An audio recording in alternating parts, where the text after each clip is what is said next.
Arizona. Thank you very much, and let me yield 2 minutes to the gentleman from Oregon, Mr. Schrader.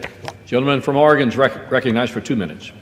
Thank you very much, Mr. Speaker. I rise today in strong support of H.R. 1873, the Bipartisan Electricity Reliability and Forest Protection Act. I want to thank my colleague, California Representative LaMalfa, for working with me on this important legislation that will bring much-needed consistency and accountability throughout the federal land management agencies. This bill is just common sense. Putting it quite simply, we're just helping our utilities better enhance safety and reliability of the grid and protecting against wildfires and blackouts. Contrary to what some folks have asserted, this is actually a bipartisan bill supported by quite a few Democrats. The bill is especially vital for those of us in the West where much of our land is federally owned.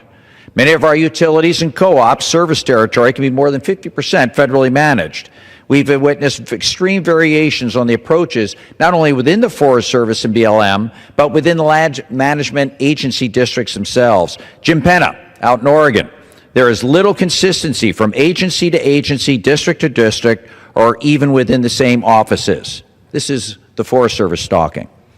We've read and listened to the specter of big companies coming in, clear-cutting our federal lands. I'd respectfully suggest that that's why we need these vegetative management plans. They are short, concise, deal with only the utilities right away and the land adjacent to that could cause problems.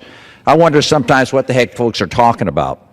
We've heard complaints about absolving companies from liability. That's not true. What we are saying is if the Secretary fails to allow the utility to manage the vegetation on federal lands or adjacent right-of-way in a way that's consistent with their approved vegetative management plan that they've worked out with them, or if the hazard tree or tree is in imminent danger of contacting an electricity line, the utility will not be held liable for wildfire damage or loss. It does not absolve a utility from liability if they're negligent or act in a way that's inconsistent with their vegetative management plan. I'll give you a great example. Our colleague from Arizona talked about. In Oregon, a rural co-op requested trimming some danger trees along the rights-of-way by the Forest Service. Forest Service denied the request. Tree fell on the power line, sparked a fire. The utility was held responsible for paying for that fire, and when they had actually brought the issue to them in the first place. That's ridiculous. I urge my colleagues to support H.R. 1873. Gentleman from Florida. Mr. Chairman, I yield 3 minutes.